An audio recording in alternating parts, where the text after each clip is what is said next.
영적인 눈으로 예수님으로 하나되어 신의 세계를 보고 신나게 살아가려면 예수님을 믿어야 됩니다. 예수님을 주인으로 영접하고 믿는 순간 예수님을 죽고 다시 예수님을 살아서 성령님들을 받으며 예수님 인생을 살면서 성령께서 주인을 인지하십니다. 계속 예배를 드리면서 기도하고 찬송하면 성령으로 세례를 받게 됩니다. 성령으로 세례를 받으면 성령님들로 말씀을 깨닫게 됩니다. 말씀을 깨달으면 신령한 영적인 눈이 열려서 신령한 신의 세계를 보게 됩니다. 하나님도 눈으로 보게 됩니다. 성령께서 인도하시면서 신적인 사람으로 바꾸는 일을 하십니다. 첫째, 예수를 주인으로 영접해야 됩니다. 영적인 눈으로 신의 세계를 보고 하나 되어 신답게 살아가려면 기본이 먼저 예수님 주인을 영접해야 됩니다. 예수님 주인을 영접할 때 죄인이던 아담은 예수님과 함께 십자가에서 죽고 다시 예수님으로 태어나 성령의 인도를 받는 권능과 권능 있는 하나님의 자녀로 살아가게 되기 때문이다. 성경은 영접하는 자, 곧 그런 믿는 자들에게는 하나님의 자녀가 되는 권세를 주셨으니 이는 혈통의 입장과 사람 속에 나지 아니하여 오직 하나님께서 난 자들이라고 요한복음 1장 12, 14절 말씀했습니다. 예수 그리스도만 구원이 있기 때문이다. 인류의 죄로 인해 하나님과의 관계가 단절되었습니다. 예수 그리스도는 우리의 죄를 대신하여 십자가에서 죽으심으로써 하나님과 관계를 회복할 수 있는 길을 열어주셨습니다. 예수님을 믿음으로 죄가 사해되고 구원받는 사실은 우리에게 절실히 필요합니다. 죄가 단번에 사해져서 하나님과 화해가 이루어지기 때문이다. 예수 그리스도는 우리의 중보자가 되십니다. 예수님은 죄를 단번에 해결하셔 하나님과 우리 사이에 다리를 놓아주셨습니다.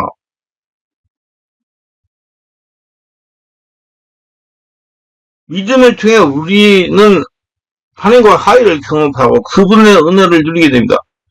하나님의 사랑의 확증이기 때문이다. 하나님은 우리를 사랑하셔서 독생자 예수를 이 땅에 보내셨습니다. 예수님의 희생은 하나님의 사랑의 그 사랑을 믿음으로 받아들이는 것이 진정한 관계의 시작입니다. 하나님과 교통하는 새로운 피조물로 회복시켜 주기 때문이다. 예수를 믿음으로 우리는 새로운 피조물이 되었습니다. 하나님의 자녀가 되었다는 얘기예요. 이전의 죄악된 삶을 벗어나 새로운 정체성을 갖는 믿음의 큰 축복입니다. 이는 우리의 삶의 방향과 목적을 변화시킵니다. 성령이 영원토록 거주하시기 때문이다. 주 예수를 믿으면 성령이 우리 안에 거하십니다. 성령은 우리의 삶을 인도하고 힘을 주며 진리를 깨닫게 하십니다. 성령은 신의 세계를 보게 하시고 대체하며 신답게 살게 하십니다. 믿음은 성령 충만한 역사 속에 이루어집니다. 영원한 생명을 주시기 때문에 예수 그리스도는 믿는 자는 영원한 생명을 주십니다. 세상 것들은 결국 사라지지만 예수 그리스도 안에서 영원한 생물이 궁극적인 소망입니다. 영혼을 위해서 성령으로 진리를 깨달으며 영원한 진리 안에서 살아가기 때문입니다. 예수는 나의 길이요 진리요 생명이라 말씀했어요. 그를 믿는 것은 진리 안에서 살아가는 것이며 세상이 거짓으로부터 자유로워지는 길입니다. 고난 속에서 영원한 동반자가 있기 때문이다. 예수를 믿는 삶의 고난이 동반될 수는 있지만 성령님은 우리 고난을 함께 지고 가십니다. 고난 속의 노래는 그의 위로와 힘을 거머하게 됩니다. 지혜를 주셔서 고난을 이기게 하십니다. 예수님은 믿음의 성령께서 인도하시며 신적인 사람으로 바꾸는 일을 하십니다. 그래서 모두 다 예수를 믿고 영적인 사람, 영적인 눈이 열려서 하나님과 친밀하게 지내며 하나님과 대화하며 영광 돌리는 복된 자들이 되시기 바랍니다. 둘째로 성령의 세례를 받아야 됩니다. 성령 세례는 성령 역사를 몸과 마음으로 느끼고 체험하는 실제적인 역사입니다. 저는 성령 세례는 자신의 주인으로서 성령께서 폭발하여 자신의 전능끼리 느끼고 체험하게 되는 사건이라는 겁니다. 많은 사람들이 단지 예수님을 주로 영접하는 신앙을 고백한다는 사실만 하나만으로 이미 성령을 받은 것이라고 자신에게 주장합니다. 그러나 이러한 주장에는 성경적인 근거가 전혀 없어요.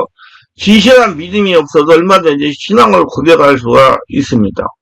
마음의 진실은 오직 하나님만이 정확하게 판단할 수 있죠. 성령의 세례를 받아 거룩한 구원을 받을 수가 있어요. 세례와는 일찍이 예수님을 가리켜서 성령과 불러 세례를 주시는 분이라고 증거하는 바 있습니다. 물세례를 준다는 것은 물로 씻는다는 뜻입니다. 모든 부정하고 더러운 것을 깨끗하게 씻어준다는 의미입니다. 물세례는 사람에게 받습니다. 그런 물세례로는 자신이 바뀌지 못해요.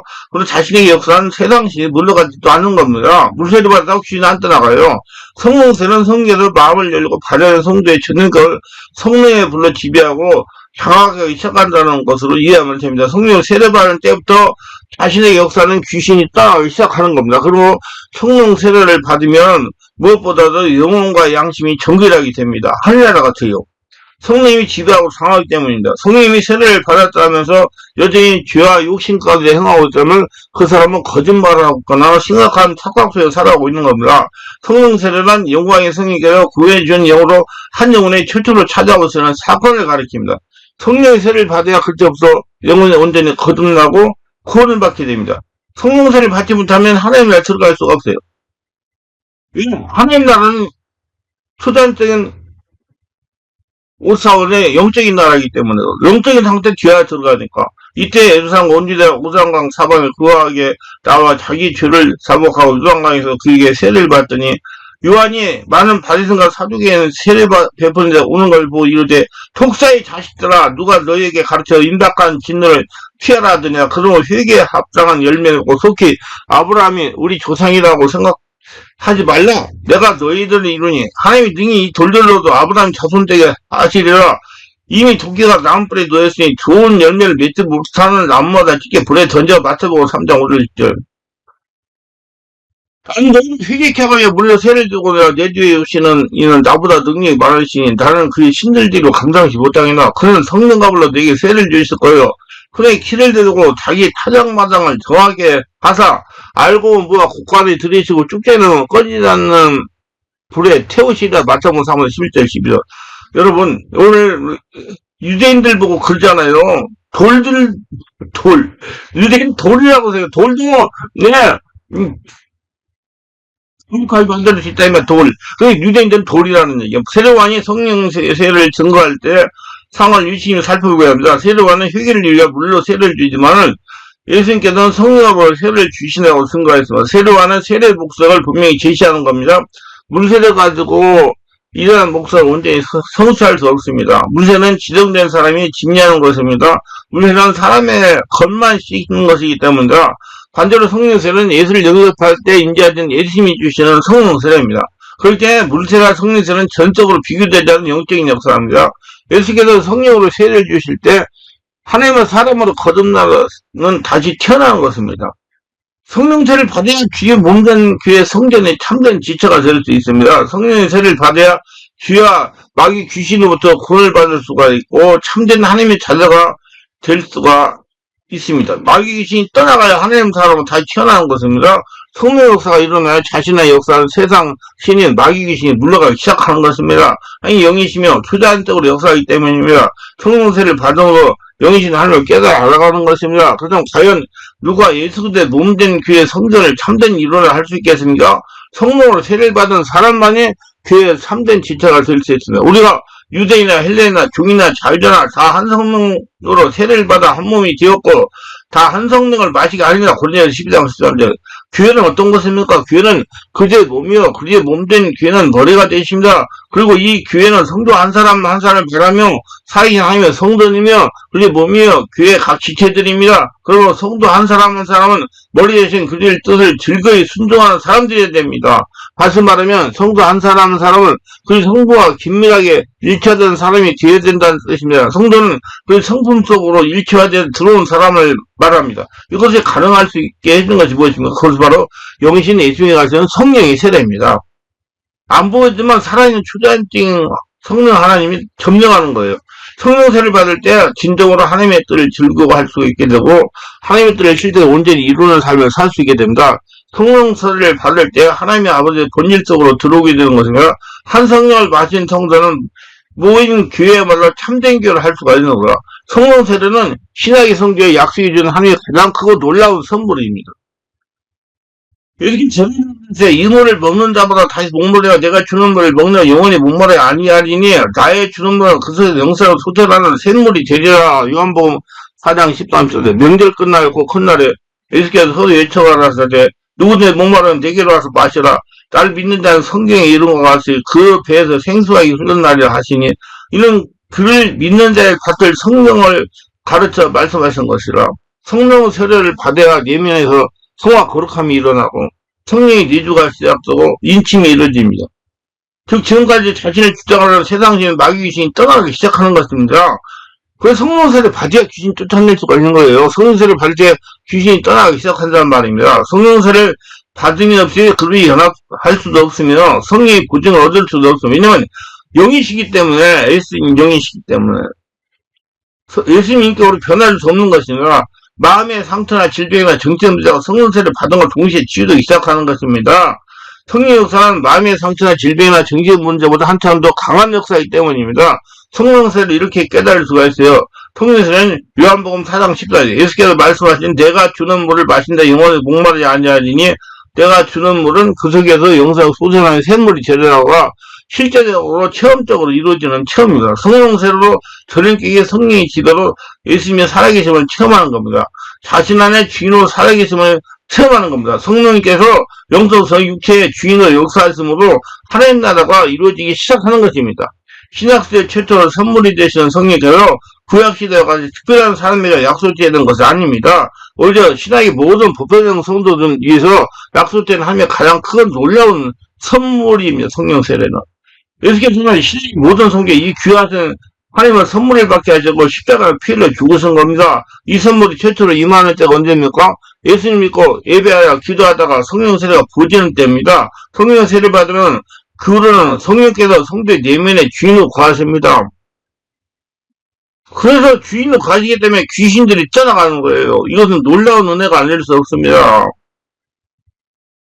천지를 창조하신 하나님께서 피조물 인간 안에 친히 거처를 정하신 것입니다. 성령께서 성도의 영혼하서 친히 영원하신 생명과 거룩에 올려서 그 영혼을 인격적으로 정하셨습니다. 우주보다 크신 하나님께서 우주 안에 특구보다 더 작은 한 인간의 영혼 안에 거룩한 불을 태우시면서 친히 영원한 것들을 삼으시다니요. 이거는 구약시대에는 감히 상상하거나 생각해보지도 못했던 놀라운 하나님의 은혜입니다. 성령 세례를 받으면 성령의 첫째 내면에 자정하시고 그 시간 이후로 거처를 영원히 떠나지 않으십니다. 그는 그 안에 계신 성령으로 말미암아 하나님의 도우심과 보호하심을 입어서 끝까지 믿음과 주님을 향한 결정을 이루게 됩니다. 신석세는 성령을 아주 풍성하게 부어주는 은혜이기 때문입니다. 성령 세례란 그저 손으로 물을 조금 묻혀서 부어주는 정도가 아니라 큰 은혜의 하소가 밀어들어온 같이 자신 안에서 성령이 부어지는 것을 의미합니다. 예수님은 요한복음 7장 33절에 명절 끝나고 콧날에 예수께서 서서 외쳐 이르시되 누구든지 목마르면 내게서 와서 마셔라. 나를 믿는 자는 성경에 이루는 것 같이 급해서 생수왕이 흘러나오라 하시나 이는 그 믿는 자들의 발을 성령을 가리켜 말씀하신 것이라. 예수님은 이렇게 말씀을 하셨어요. 그러므로 너희는 가서 모든 민족을 제자로 삼아 아버지 아들과 성령의 이름으로 세례를 베풀고 내가 너희에게 분배한 모든 걸 가르쳐 지키게 하라. 둘째다 내가 세상 끝날까지도 항상 함께 있으리라. 마태복음 28장 19, 20절. 예수님이 다시 한번 사도한 게 뭐냐. 그의 분부하여 이르시되 예루살렘 떠나지 말고 네가 들은 바 아버지께서 약속하신 걸 기다려라. 요한은 물론 세례를 베풀으라. 너희는 몇 날에 못되어 성령으로 세례를 받으라 하시나. 사도행전 1장 4, 5절. 이 말씀을 듣고 순종한 성도들이 성령 세례를 받습니다. 토린이 하늘부터 급하고 강한 바람 같은 소리가 있어 그뒤 앉은 온 집에 가득하며 마치 우리의 불의 혀처럼 갈라진 것들 그제야 각 사람이 하나씩 임하여 있더니 그제야 성령의 충만함을 받고 형이 말하기심을 따라 다른 언어로 말하기를 시작하나. 사도행전 2장 2절 4절. 예루살렘을 떠나지 말고 일심으로 순종하며 기도하는 사람들에게 이렇게 약속하신 대로 성령의 세례가 임합니다. 순종하는 사람만 성령 세례를 받았어요. 그래서 성령 세례를 사모할 때 이와 같이 풍성하고도 흡족한 부어주시는 은혜를 구해야 됩니다. 하지만 성령 세례를 만족하지 말고 성령이 또 불세례를 받아야 됩니다. 그래서 이제 그 다음에는 성령 충만을 받아야 돼요. 성령 세례는 택한 자가 거듭날 때 최초로 받는 거죠. 그러나 성령 충만은 성령의 세례를 이미 받은 성도와 그 남은 일생 동안 계속적으로 사면서 받아야 할 은혜입니다. 사도행전 2장을 보면 예수님 부활로 첫 오순절 제자의 최초로 성령세를 받는 장면이 나옵니다. 그리고 이후에 수많은 반대와 핍박에도 불구하고 담대히 복음을 전하고 기도하다가 성령 충만을 받는 장면을 발견할 수가 있어요. 사도행전 4장 23, 31절입니다. 성령님은 제자들이 주로 기도와 찬송 중에 성령의 충만을 받는 걸 발견할 수 있습니다. 성령세를 받은 일이 없었는데 불구하고 감히 성령 충만하다고 함부로 말하는 사람들, 사교에서 정도는 볼 수 있으면 그건 관념적인 신앙생활을 하는 것을 할 수가 있어요. 알기만 하는데 실제 체험이 없다는 것입니다. 단순히 기분 좋다는 표현을 성령 충만한 식으로 농담으로 표현하는 사람이 있으면 성령은 삼위일체 제3위가 되신 하나님이사 하나님의 거룩하신 이름이 들어가는 단어를 진지하고 신속하게 사용합니다. 성령 충만하다는 그리스도의 영으로 충만한 상태를 말하는 겁니다. 그때 거룩하심과 뜨거운 사랑으로 충만해진 것이며 주님의 거룩하신 성과 사랑과 말씀과 지혜와 능력으로 충만해진 것을 말합니다. 성령 충만한 사람은 이기적 욕심이 완전히 죽고 성령께서 인도하시는 이타적 삶으로 인도를 받게 되는 것입니다. 세상에 줄 수 없고 알 수도 없는 평안의 기쁨이 충만합니다. 초자연적 5차원의 권능이 충만합니다. 세상의 염려와 걱정을 내어 맡기고 담대히 짊어져야 할 사명, 십자가 사명 함께 주시는 이타적 사명을 두고 즐거이 주님을 따르는 삶을 살게 됩니다. 성도라고 한다면 예수님부터 성령의 불세를 받아 성령이 차고 넘치는 충만함으로 기름 부으심을 살아야 됩니다. 많은 성도들과 목회자들이 성령 시험, 성령세에 성령 충만, 기름 부어 혼자하고 정확하게 알고 있지 못합니다. 성령 체험은 성령이 살아계시구나, 성령 역사 이런 것이라고 단회적으로 처음 하는 겁니다. 성령 세례는 성령으로 온몸이 사로잡히는 겁니다. 자신도 온몸으로 체험하면서 알고 옆에 있는 다른 사람도 알게 됩니다. 이때 귀신이 정체를 폭로하기도 합니다. 성령 충만한 성령을 세례받고 성도 온몸을 깊은 기도를 할 때마다 성도 온몸을 충만하게 채우고 사로잡는 걸 봐도 한마디도 보이지 않지만 사기는 성령이 사고 넘치게 역사하는 겁니다. 성령의 기름 부음, 성령 충만 같은 거죠. 이제 우리는 성령으로 세례받는 것을 만족하지 말고 성령으로 충만하고 성령을 깨닫는, 말씀을 깨닫는 수준이 돼야 됩니다.